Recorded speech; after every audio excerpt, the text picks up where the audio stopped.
15 ঘন্টার জার্নি করে চলে এলাম কলকাতার বাড়ি থেকে আমি আমার টাঙ্গাইলের বাড়িতে। হ্যালো সবাইকে, সবাই কেমন আছেন? আশা করি সবাই খুব ভালো আছেন, আমরাও ভালো আছি। আমার নতুন আরেকটি ব্লগ ভিডিওতে সবাইকে স্বাগত। হঠাৎ করে কলকাতা থেকে টাঙ্গাইল কেন এলাম, কি করতে এলাম, কিভাবে কি এলাম, সব কিছু আছে আমার এই ব্লগ ভিডিওতে। জানতে হলে দেখতে হবে আর শুনতে হবে আমার ভাঙা কণ্ঠের ভাঙা ভাঙা আওয়াজ। তো যাই হোক না কেন, আর সর্বপ্রথম এটা বলে রাখি, মাত্র 5-6 মাস পরেই আমি আবার কলকাতা থেকে বাড়িতে এলাম।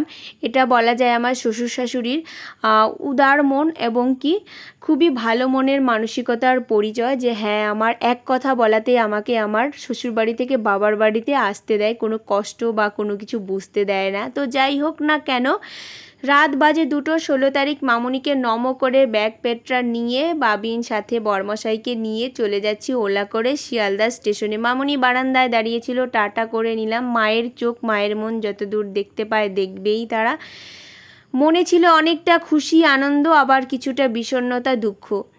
মা বাবার কাছে যাচ্ছি, বাবার বাড়ি যাচ্ছি, অনেকটা আনন্দ। আবার শ্বশুর বাড়ি ছেড়ে, বরকে ছেড়ে শ্বশুর বাড়ির মামুনি বাপিকে ছেড়ে যাচ্ছি, এটাও একটা বলা যায় দুঃখ কষ্ট, সব কিছু মিলিয়ে মিশে আর কি একাকার হয়ে গেছে। চলে এলাম শিয়ালদা স্টেশনে। সব সময় ট্রেন ধরি উল্টোডাঙ্গা বিধাননগর থেকে, আজকে ধরবো শিয়ালদা থেকে, কারণ আজকে যে ট্রেনটা ধরবো সেটা হচ্ছে গ্যালোপিন, সব জায়গায় দাঁড়ায় না। আর এটা ধরার একটা কারণও ছিল, যেহেতু আমার সকালবেলা বর্ডারে গিয়ে বাস একটাই 9:30, মিস করা যাবে না, মিস করলে ভেঙে ভেঙে যাতায়াতে খুবই কষ্ট হবে।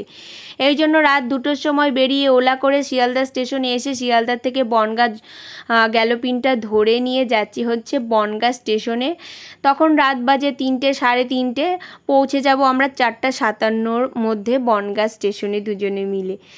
জার্নিটা খুব ভালো লাগছিল, তারপরেও মনের মধ্যে একটা খুবই কেমন যেন বিষণ্ণতা কাজ করছিল, কারণ যাদের সাথে থাকি তাদের সাথে থাকতে থাকতে আমাদের একটা আলাদা মায়া জন্মে যায়। সেখান থেকে যখন অন্য জায়গায় যাই, অন্য জায়গার মানুষগুলোও আপন, তারপরেও যাদের সাথে ছিলাম তাদের জন্য অনেকটা মন কেমন যেন কাঁদে। তো যাই হোক, বনগাঁ জংশন, বনগাঁ নেমে গেছি। বনগাঁ থেকে অটো ধরে চলে হতেছে গিয়ে পেট্রাপোল বর্ডারে। আমি সবসময় বেনাপোল পেট্রাপোল যে বর্ডারটা আছে, আর এই বর্ডারটাই ব্যবহার করি আমার কলকাতা টাঙ্গাইল যাতায়াত করার সময়, কারণ কলকাতা আর হচ্ছে টাঙ্গাইলের মাঝখানে এই বর্ডারটাই আমার জন্য খুবই কাছের এবং বলা যায় বাংলা ভাষায় সোজা হয়। তো যাই হোক আর কি, পেট্রাপোল বর্ডারের কাছে চলে এসেছি। এই যে ভেতরে ঢুকেও গেছি বাবিনকে টাটা করে। বিশাল কষ্টের সময় এটা, আমার বরকে ছেড়ে আমি আমার বাবার বাড়ি যাচ্ছি, আমার খুবই কষ্ট, খারাপ লাগে, তারপরেও যেতে হয় অনেকটা সময়।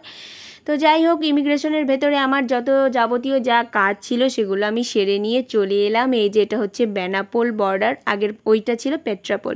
মাত্র কয়েক মিনিটের মাধ্যমে ওপার থেকে এপার চলে এলাম কলকাতা থেকে আর কি বাংলাদেশে। তো যাই হোক না কেন, এপারে এসেই খেতে বসে গেলাম আমি হোটেলে। কতদিন পর দেশের খাবার খেলাম। খাওয়া দাওয়া করে টিকিট কাউন্টারে যত কাজকর্ম সেগুলো মিটিয়ে নিয়ে আমি বাসে উঠে পড়েছি। বেনাপোল যশোর থেকে বাসে উঠলাম।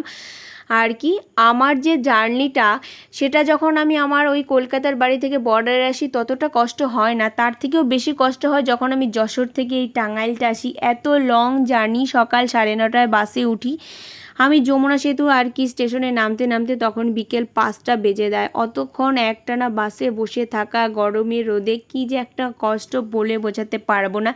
সেই কষ্টের মধ্যেও একটা বিশাল আনন্দ, সেটা হচ্ছে আমি আমার বাবা মার কাছে ফিরবো। তো যাই হোক না কেন, সেই সব আনন্দ নিয়েই আর কি আমি যমুনায় নেমে গেছি। তখন বিকেল বাজে 5টার সময় আমি আর কি, এই যে দেখো আমাদের সিএনজি কলকাতার অটো ব্যাগপাট্রা নিয়ে সিএনজি করে ভবাপুর চলে এলাম। ভবাপুর থেকে কতদিন পর 6 মাস পর আমি ভ্যানে উঠলাম। ভ্যানে করে যাচ্ছি আমাদের 5 ডিগ্রির বাড়িতে, আমাদের বাড়িতে। তো যাই হোক, এই যে দেখো গ্রামের মেয়ে, গ্রামে এসেও কিন্তু ভুলিনি, ধাক্কিয়ে ধাক্কিয়ে ভ্যান তুললাম, বাড়িতে উঠছিল না ব্যাগ বস্তা নিয়ে। মাকে পেয়ে গেলাম এসেই, মায়ের আদর খেয়ে নিলাম, আদর করে নিলাম। আর এই হচ্ছে বাবার, এই ছিল আমার 15 ঘন্টার কলকাতা থেকে টাঙ্গাইলের জার্নি।